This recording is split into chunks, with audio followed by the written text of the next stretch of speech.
우리나라뿐만 아니라 세계 뉴스가 온라인을 통해서 전파되고 있습니다. 세상에서 들려오는 소식은 전쟁이 계속되고 갈등과 분쟁이 일어나고 사건 사고가 끊이지 않습니다. 뉴스를 보면 우리 마음을 좋게 하는 뉴스보다 우리를 마음을 무겁게 하고 불안하게 하는 뉴스가 더 많습니다. 그래서 어떤 사람은 아예 뉴스를 보지 않는다고 합니다. 그럼에도 우리는 세상이 돌아가는 것을 알아야 하기에 세상에서 무슨 일이 일어나고 있는지 살펴보다 보면 세상은 수시로 흔들리고 있다는 것을 알 수가 있습니다. 반면에 하나님께서는 흔들리지 않으십니다. 우리가 믿는 하나님은 영원하시고 불변하십니다. 오늘 본문에는 3명의 북이스라엘 왕이 나옵니다. 북이스라엘의 역사를 보면 한마디로 요동하는 역사라고 할 수가 있습니다. 오늘 본문을 통해서 몇 가지 교훈을 함께 나누기를 원합니다. 첫째, 세상 권력은 흔들리지만 하나님은 안전합니다. 세상에서 사람들은 최고 권력자를 주목합니다. 하지만 세상의 권력은 오래가지 못합니다. 세상의 권력은 계속 흔들립니다. 반면에 하나님께서는 안전한 피난처가 되십니다. 시므리가 쿠데타를 일으켜서 북이스라엘 왕 엘라를 죽이고 이스라엘 왕이 되었습니다. 그때 북이스라엘 군대는 블레셋의 기브온에서 전투를 하고 있었습니다. 이스라엘 백성들이 시므리가 쿠데타를 일으켜 왕이 되었다는 소식을 듣고 그날의 전쟁터에서 군대의 지휘관 오므리를 이스라엘의 왕으로 삼았습니다. 즉 이스라엘 군대는 시므리를 왕으로 인정하지 않았습니다. 오므리는 군대를 이끌고 기브온에서 전쟁을 중단하고 올라가서 수도인 디르사를 에워쌌습니다. 시므리에게는 그를 지지해주는 사람들이 미약했습니다.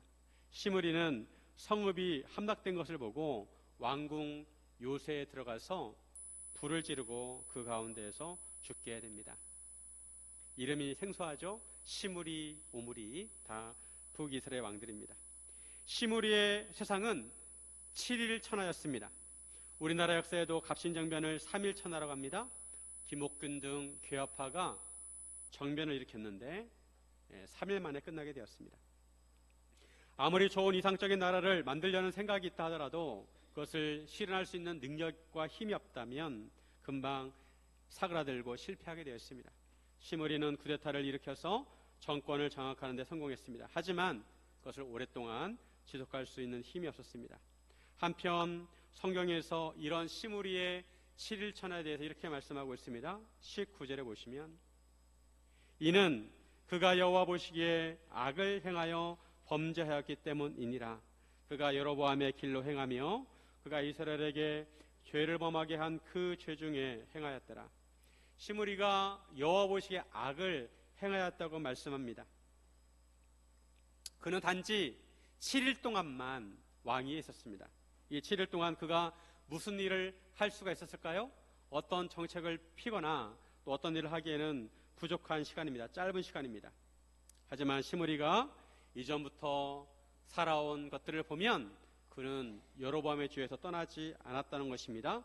여호와 보시기에 악을 행했다는 것입니다. 그래서 하나님의 관점에서 보면 시므리는 부패한 정권을 무너뜨리고 새로운 왕이 되었지만 금방 끝나게 되었습니다. 이런 것을 보면 아무리 인간이 의지를 가지고 자기 힘으로 자기가 원하는 것을 쟁취한다 하더라도 그것을 오래 지속할 수 없다는 것입니다. 하나님의 뜻과 일치하지 않으면 결국에는 다 무너지게 되어 있습니다. 세상의 권력을 잡을 때는 그것이 화려해 보이고 돋보이는 것처럼 보이지만 그것은 찰나이고 물거품처럼 사라지게 된다는 것입니다. 그러므로 우리가 세상의 권력에 의지해서는 안 됩니다. 사람들이 의지하는 힘과 권력은 생각보다 허무합니다. 사람들이 보기에는 위대한 일을 하고 대단한 회사를 세웠다 하더라도 막상 그들의 삶을 보면 그렇게 행복해 보이지 않습니다. 기업을 창업하고 성공해서 수백억 자산가가 되었다 하더라도 재산이 수조가 되는 대기업의 회장이 되더라도 행복해 보이지 않습니다. 사람들은 좋은 직업을 가지면 행복할 거라고 생각합니다. 그래서 열심히 공부하고 자격증을 따고 좋은 직업을 가지려고 합니다. 사람들이 들어가고 싶어하는 회사에 들어가면 내 인생의 모든 문제가 풀리고 행복할 거라고 생각합니다. 고생 끝 행복 시작이라고 생각합니다. 하지만 인생은 그렇게 단순하지 않습니다.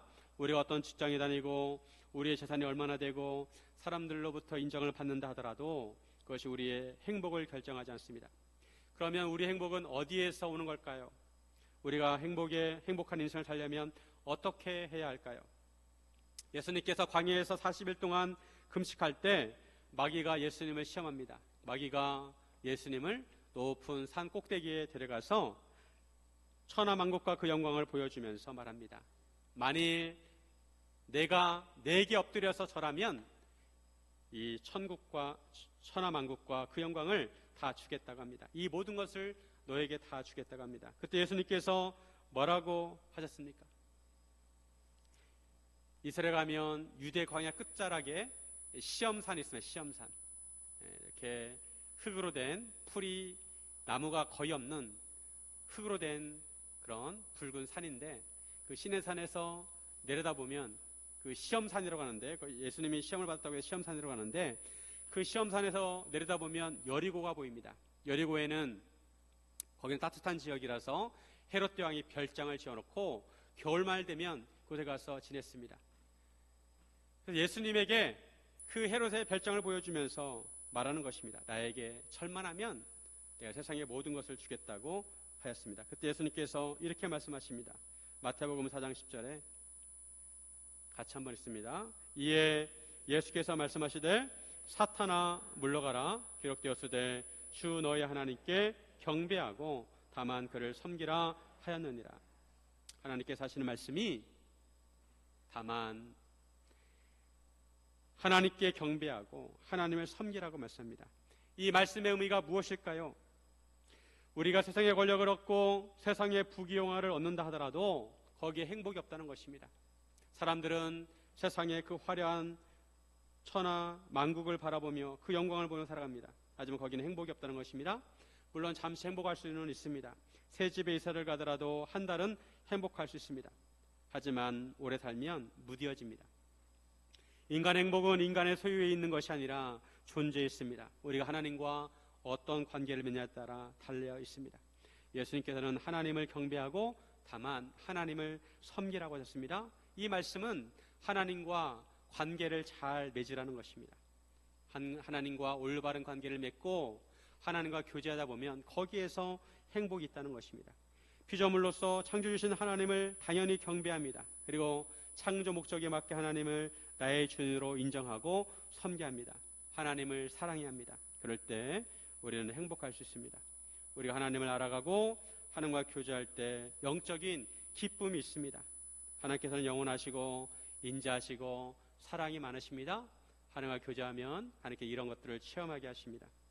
아무리 세상에서 실패했다 하더라도 상한 마음을 가지고 하나님 앞에 엎드리면 하나님께서 상한 마음을 어루만져 주시고 회복시켜 주십니다.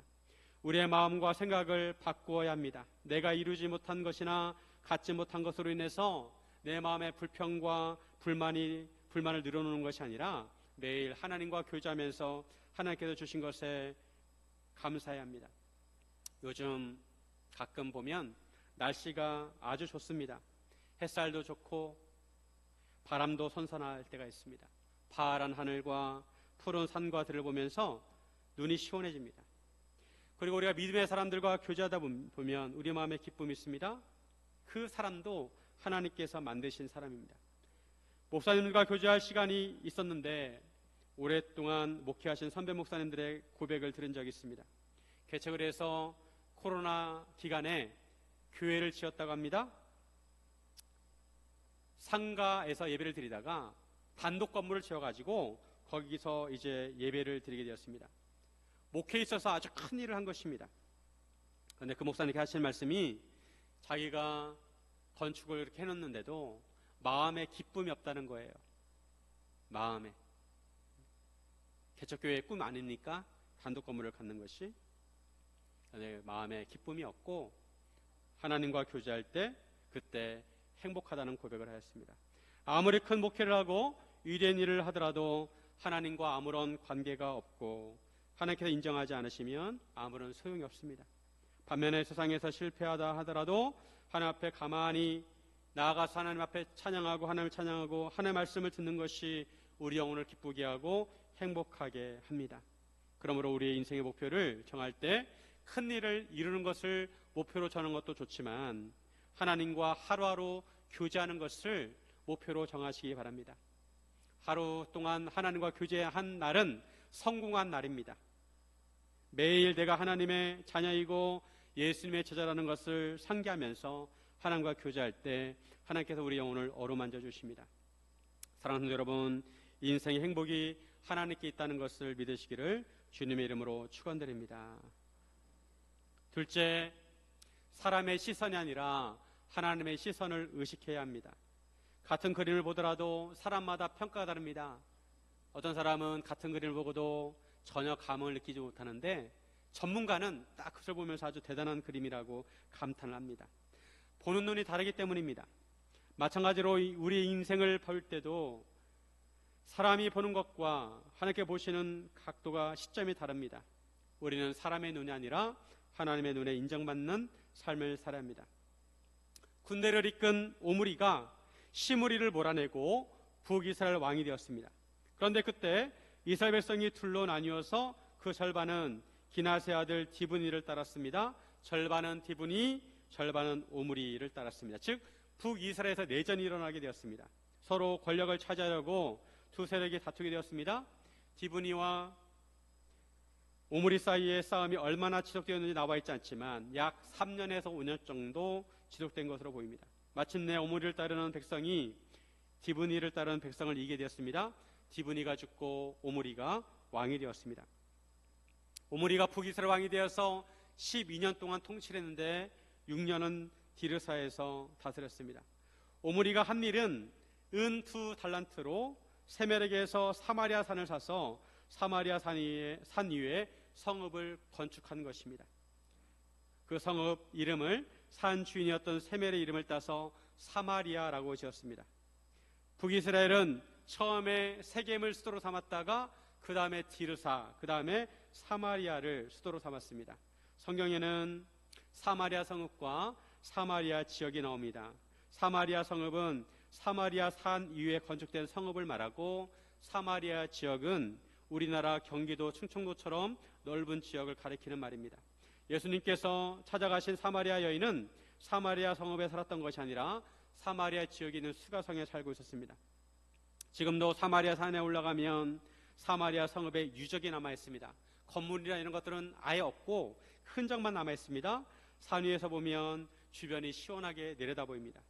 사람은 누구나 성공하면 먼저 좋은 집을 짓고 좋은 집에 살고 싶어 합니다. 그래서 경제적으로 여유가 있으면 좋은 집을 사거나 좋은 집을 짓습니다. 오므리는 한 나라의 왕이 되어서 자기를 위해서 멋진 궁궐을 지었습니다. 그런데 거기에 만족하지 않고 산 하나를 통째로 사서 그 산 위에 성읍을 건축했습니다. 제가 아는 집사님도 산 하나를 사서 수목원을 만들었는데 스케일이 아주 큽니다. 산 한쪽에는 숙소와 식당이 있고 한쪽에는 정원이 있고 한쪽에는 연못과 폭포가 있고 또 산 정상에 올라가는 산책로도 여러 개 있습니다. 산 정상에서 내려다보면 풍경이 아주 기가 막힙니다. 집 하나를 짓는 것과 성읍 하나를 짓는 것은 스케일이 다릅니다. 이런 면에서 오므리는 성공적 인생을 살았다고 할 수가 있습니다. 인간적인 눈으로 보면 오므리는 그래도 뛰어난 왕이라고 평가할 수 있습니다. 오므리는 외교를 잘했습니다. 그래서 북쪽에 있는 시돈과 교류를 했습니다. 시돈은 무역을 잘하는 나라였는데 북이스라엘이 시돈과 교류하면서 물건들을 많이 수입해오고 또 백향목과 필요한 것들을 수입해왔습니다. 그리고 대신에 곡물을 갖다 주었습니다. 이런 오므리가 다스리는 북이스라엘은 경제적으로 발전한 나라가 되었습니다. 그런데 오므리에 대한 성경의 평가는 다릅니다. 25절에 보시면 25절 오므리가 여호와 보시기에 악을 행하되 그 전에 모든 사람보다 더욱 악하게 행하여. 오므리는 여호와 보시기에 악을 행했습니다. 그 전에 모든 사람보다 더욱 악하게 행했다고 말씀합니다. 북이스라엘 왕을 평가할 때 항상 등장하는 인물 이름이 여로보암이에요. 여로보암은 북이스라엘의 첫 번째 왕인데 악의 표본이 되었습니다. 오므리는 여로보암보다 여로보암처럼 행했고 이스라엘 백성에게 죄를 범하게 했습니다. 오므리는 죽어서 사마리아에 장사되었습니다. 오므리가 사마리아 성읍을 건축하였지만 남은 것은 그의 무덤뿐입니다. 지금은 사마리아 산에 가보면 유적만 남아있습니다.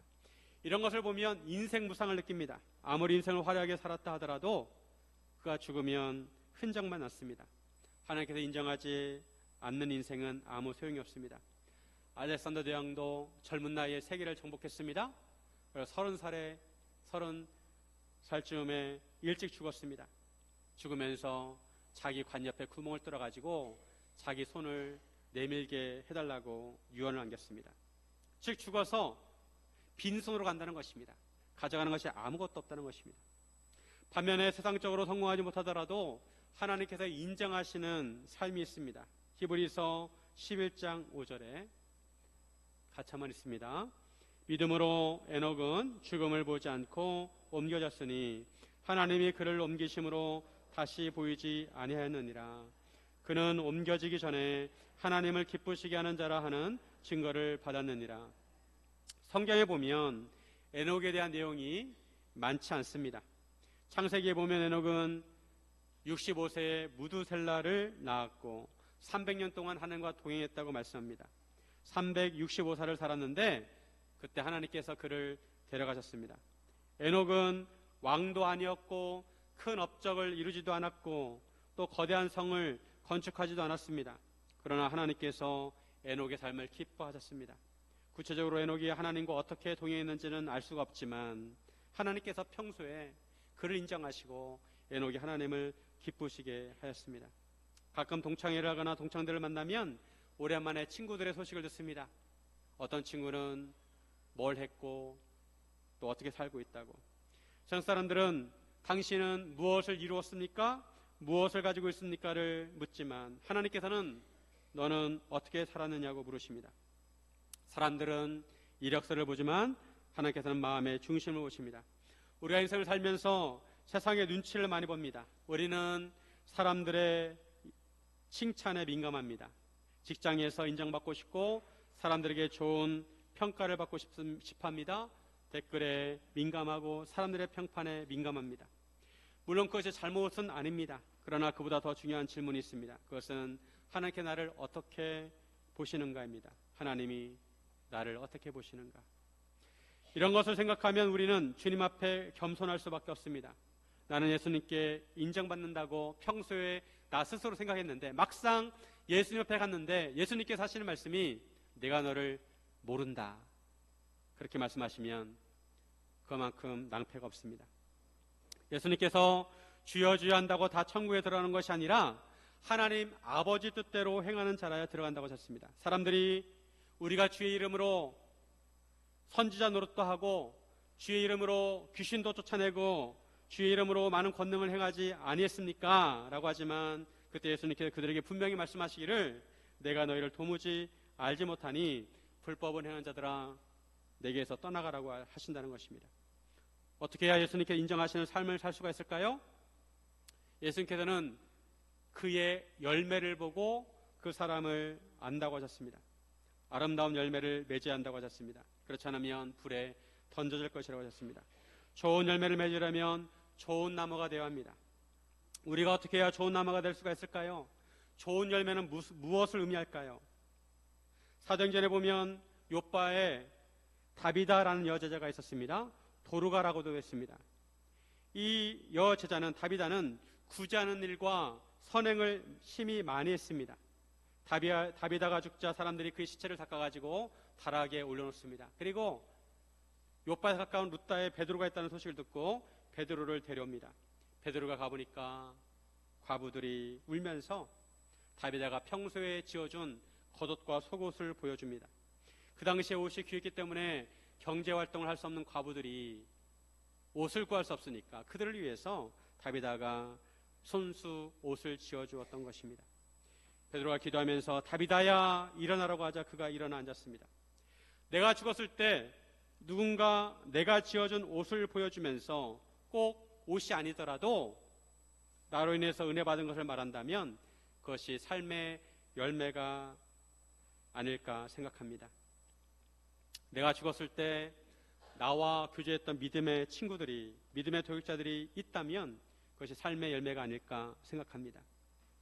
사랑하는 성도 여러분, 하나님께 인정받는 삶을 사시기를 주님의 이름으로 축원드립니다. 셋째, 어둠이 깊어갈 때 하나님께서 구원의 역사를 준비하십니다. 사람은 밤과 어둠을 싫어합니다. 아무것도 보이지 않기 때문입니다. 인생도 밤과 같은 시기가 있습니다. 역사도 밤과 같은 시대가 있습니다. 하지만 그처럼 어둠이 깊어갈 때 하나님께서는 구원의 역사를 준비하십니다. 아합이 오므리에 이어서 북이스라엘 왕이 되었습니다. 아합은 사마리아에서 22년 동안 통치를 합니다. 아합에 대해서 이렇게 또한 말씀합니다. 30절에 보시면 오므리 아들 아합이 그의 이전의 모든 사람보다 여호와 보시기에 악을 더욱 행하여. 북이스라엘 왕들은 하나같이 악한 왕들이었는데 아합은 모든 왕들보다 더욱 악한 왕이라고 말씀합니다. 북이스라엘 악이 점점 더 깊어갑니다. 점점 영적으로 어두워갑니다. 하나님의 은혜 빛이 비추기보다 악의 어둠이 점점 짙어집니다. 아합은 얼마나 악한 왕이었는지 여로보암의 죄가 오히려 가볍게 여겨질 정도였다고 말씀합니다. 아합은 시돈 사람의 왕 엣바알의 딸 이세벨을 아내로 맞이했습니다. 아합 왕은 바알을 섬기고 예배하기 시작합니다. 하나님을 섬겨야 할 왕이 하나님이 아니라 바알을 섬기고 바알을 위해서 제단을 쌓습니다. 사마리아 성읍의 수도에 신전을 짓고 제단을 쌓았습니다. 또한 아세라상을 만들었습니다. 이로 인해 아합은 이스라엘 모든 왕보다 여호와를 더욱 진노하게 했습니다. 아합 왕이 이처럼 악한 왕이 된 것은 그의 아내 이세벨이 일조했습니다. 이세벨은 이방 여자였고 여호와 하나님을 몰랐습니다. 이세벨은 하나님을 섬기는 선지자들을 잡아 죽이고 이스라엘 백성으로 하여금 바알과 아세라를 섬기도록 했습니다. 이스라엘은 하나님께 세우신 나라입니다.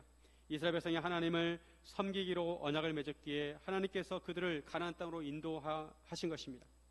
언약대로 한다면 이스라엘 백성은 여호와 하나님을 진정한 왕으로 모시고 섬겨합니다.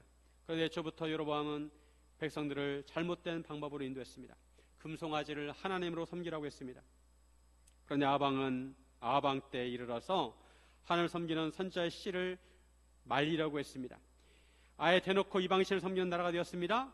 바알 신전을 수도에 세우고 아세라상을 섬겼습니다. 이스라엘의 정체성이 사라질 위기에 처하게 됐습니다. 언약의 촛불이 꺼질 상황이 되었습니다. 그 당시에 가나안 지역에서는 바알과 아세라를 섬겼는데 바알은 농사의 신입니다. 바알은 구름과 비와 풍년을 주관한 신으로 그들은 바알을 섬겼습니다. 남자의 신입니다. 그리고 아세라는 여자의 신입니다. 우상들을 보면 농사와 연관되어 있고 풍년을 기원한 신들입니다. 하나님께 가나안 땅을 주신 명목은 이런 우상들을 몰아내고 그 땅을 정결하게 하라고 주셨는데 다시 모든 것이 도루묵이 되었습니다. 가나안 땅의 영적인 상태가 원점으로 돌아갔습니다. 영적인 식민지가 되었습니다. 그런데 오늘 본문에 뜬금없는 사건이 나옵니다. 34절에 보면 그 시대에 베델 사람 히엘이 여리고를 건축하였는데 그가 그 터를 쌓을 때에 맏아들 아비람을 잃었고 그 성문을 세울 때에 막내 아들 수굽을 잃었으니 여호와께서 눈의 아들 여호수아를 통하여 하신 말씀과 같이 되었더라. 여호수아를 중심으로 이스라엘 백성이 요단강을 건너서 가나안 땅을 정복할 때 첫 번째 성이 바로 여리고 성이었습니다. 근데 하나님께서 이 여리고 성을 정복할 때 생명 있는 것은 하나도 남기지 말고 진멸하라고 했습니다. 사람이든 짐승이든 다 진멸하라고 하셨습니다. 그리고 그 성은 첫 성이기 때문에 하나님의 성이고 하나님께 온전히 바쳐져야 했습니다. 여리고 성을 정복할 때 여호수아는 이런 말을 합니다. 여호수아 6장 26절에 여호수아가 그때 맹세하게 하여 이르되 누구든지 일어나서 이 여리고 성을 건축하는 자는 여호와 앞에서 저주를 받을 것이라 그 기초를 쌓을 때 그의 맏 아들을 잃을 것이요 그 문을 세울 때 그의 막내 아들을 잃으리라 하였더라. 누구든지 무너진 여리고 성을 건축하는 자는 여호와 앞에 저주를 받는다는 것입니다. 여리고 성의 기초를 쌓을 때 그의 맏 아들을 잃을 것이고 그 문을 세울 때 그 막내 아들을 잃을 것이라는 것입니다. 그런데 500년이 지나서 아합 왕 때에 히엘이 여리고 성을 다시 건축하게 되었습니다. 그런데 그가 터를 세울 때 맏아들 아비람이 죽고 그 성문을 세울 때 막내 아들 수굽이 죽었습니다. 500년 전에 여호수아가 하나님께서 여호수아를 통해 하신 말씀이 그대로 이루어지게 되었습니다. 아방이 통치하는 북이스라엘의 어둠이 점점 짙어갈 때 여호와의 말씀이 성취된 사건을 말씀하고 있습니다. 여호와의 말씀은 500년이 지나도 사라지지 않고 그대로 이루어진다는 것입니다. 북이스라엘이 점점 어두워지지만 여호와께서 살아계시고 일하신다는 것을 보여주고 있습니다. 하나님께서 사람의 눈에 보이지 않고 하나님께서 침묵하신다고 하나님께서 일하지 않는 것이 아닙니다. 하나님께서 창세전부터 인간을 구원하시기 위해 준비하고 일하십니다. 북이스라엘의 악한 왕과 이세벨을 통해서 기울어갈 때 하나님께서 하나님의 사람을 세우시고 그를 통해 하나님의 나라를 세워가십니다. 이제 곧 엘리야가 등장합니다. 엘리야. 그래서 하나님께서 말씀하실 때는 그래도 감사한 것입니다. 하나님께서 말씀하시면 무엇이 잘못되었는지 알 수가 있습니다. 무서운 것은 하나님이 아무 말씀도 하지 않고 침묵하시는 것입니다. 하나님께서 아무 말씀도 하지 않으시면 무엇이 잘못되었는지 알 수가 없습니다. 구약의 마지막 선지자는 말라기입니다. 그리고 그 이후에 하나님께서는 아무 선지자도 보내지 않으십니다. 아무 말씀도 주시지 않으셨습니다. 그러다가 400년이 지나고 나서 세례 요한을 통해 예수님의 길을 예비하게 하셨습니다. 이 400년을 400년 침묵기라고 합니다. 400년 침묵기. 우주는 대부분 암흑으로 되어 있습니다. 빛은 일부입니다. 우주 한가운데 칠흑 같은 어둠 가운데 나 혼자 있다고 한번 생각해 보시기 바랍니다. 너무도 무서울 것입니다. 어둠은 우리를 두렵게 합니다. 하나님께 400년 동안 침묵하셨지만 아무것도 하지 않은 것은 아닙니다. 하나님께서 인간의 역사가 영적으로 어두움에 깊어갈 때 구원을 준비하셨습니다. 하나님께서 한 왕을 준비하셨습니다. 그분은 만왕의 왕이신 바로 예수 그리스도이십니다. 400년 동안 인간 역사에는 여러 제국들이 일어났다가 사라졌습니다. 이 또한 하나님께 복음을 위해 준비하신 것입니다. 헬라 제국은 알렉산더가 세웠는데 알렉산더가 세계를 정복하면서 가는 곳마다 학교를 세우고 그 학교에서 헬라어를 가르치게 했습니다. 이것은 신약 성경이 복음이 헬라어로 기록되기 위해서 준비하신 것입니다. 그리고 로마 제국은 가는 곳마다 길을 닦았습니다. 2000년 전에 도로를 아주 잘 만들었습니다. 땅을 파서 배수가 잘 되라고 자갈을 깔고 그 위에 흙을 덮어서 도를 만들었고 전차가 2대 정도 지나갈 정도로 넓게 도를 만들었습니다. 베스로와 인도도 만들었습니다. 나중에 이 도를 따라서 선지자들과 사도들과 제자들이 복음을 전하게 됩니다. 400년 침묵기 동안 하나님께서 그렇게 준비하셨다가 때가 되었을 때 바로 예수님을 보내주었습니다. 갈라디아서 4장 4절에 같이 한번 읽습니다. 때가 참에 하나님이 그 아들을 보내사 여자에게서 나게 하시고 율법 아래 나게 하신 것은 때가 찼을 때 하나님께서 구원자 예수님을 보내셨습니다. 예수님께서 진정한 왕으로 오셨습니다. 어둠을 밝히는 빛을 보내주셨습니다. 오늘 본문에 나오는 세 왕 시므리, 오므리, 아합은 하나같이 악한 왕입니다. 시므리는 7일 동안 짧게 통치했고 오므리는 사상적으로 좋게 평가를 받았을지라도 하나님의 눈에는 악한 왕이었고 아합은 북이스라엘에서 빛을 몰아내고 짙은 어둠이 내려앉게 했습니다. 하지만 하나님께서 보내신 왕이신 예수님께서는 영원한 왕이시고 군림하는 왕이 아니라 겸손하고 온유하신 왕으로 섬기고 사랑을 베푸셨습니다. 그리고 이 세상에 빛으로 오셨습니다. 요한복음 1장 9절과 10절 같이 한번 읽습니다. 참빛 곧 세상에 와서 각 사람에게 비추는 빛이 있었나니 그가 세상에 계셨으며 세상은 그로 말미암아 지은 바 되었으되 세상이 그를 알지 못하였고 예수님께서는 영적으로 어두운 세상을 비추시고 우리에게 영원한 생명을 주시기 위해 오셨습니다. 해가 뜨기 전에 직전이 가장 어둡다는 말이 있습니다. 우리나라도 일제강점기 때 해방 바로 직전이 가장 힘든 시기였습니다. 처음에는 저항이 강했지만 시간이 갈수록 일본이 모든 것을 장악했고 독립군도 점점 독립의 의지가 약해졌습니다. 독립의 의지가 강했던 사람들도 일본어를 사용하고 일본 이름을 지었습니다. 일본에 협조하는 사람들이 많아졌습니다. 하지만 가장 탄압이 극심할 때 해방이 되었습니다. 광부들이 굴속에 들어가서 탄광에 들어갔다가 매몰될 때 가장 두려워하는 것은 어둠이 아니라고 합니다. 원래 굴 안은 어둠이 있었습니다.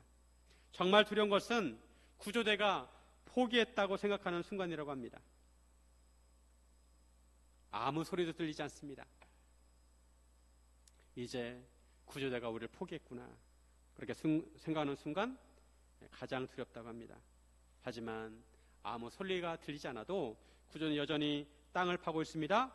그들을 구조하기 위해서 애쓰고 있습니다. 한 걸음씩 그들을 향해서 다가오고 있습니다. 우리 인생도 탄광 같은 시간을 지날 때가 있습니다. 하나님께 침묵하시는 것 같고 아무 일도 일어나지 않는 것처럼 느껴집니다. 그러나 하나님은 우리를 잊으신 적이 없으십니다. 하나님은 이미 구원의 길을 뚫고 계십니다. 그리고 때가 되면 우리를 찾아오십니다. 우리에게 빛을 비추어 주십니다. 여러분, 혹시 최근에 마음이 흔들리고 힘든 일이 있었습니까? 우리가 흔들리는 세상을 볼 때 소망이 없습니다. 사람을 봐도 소망이 없고 세상을 봐도 소망이 없습니다. 우리가 흔들리는 세상에 살아가면서 우리도 흔들리는 경향이 있습니다. 건강도 흔들리고 가정도 흔들리고 직장도 흔들리고 미래가 불안해 보이기도 합니다. 그럴 때 우리는 우리의 시선을 흔들리지 않는 하나님께 향해야 합니다. 영원하신 왕 예수 그리스도를 주목해야 합니다. 하나님께서는 지금도 우리를 위해 일하고 계십니다. 사랑하는 여러분, 흔들리는 세상에서 흔들리지 않는 하나님을 붙드시기를 주님의 이름으로 축원드립니다.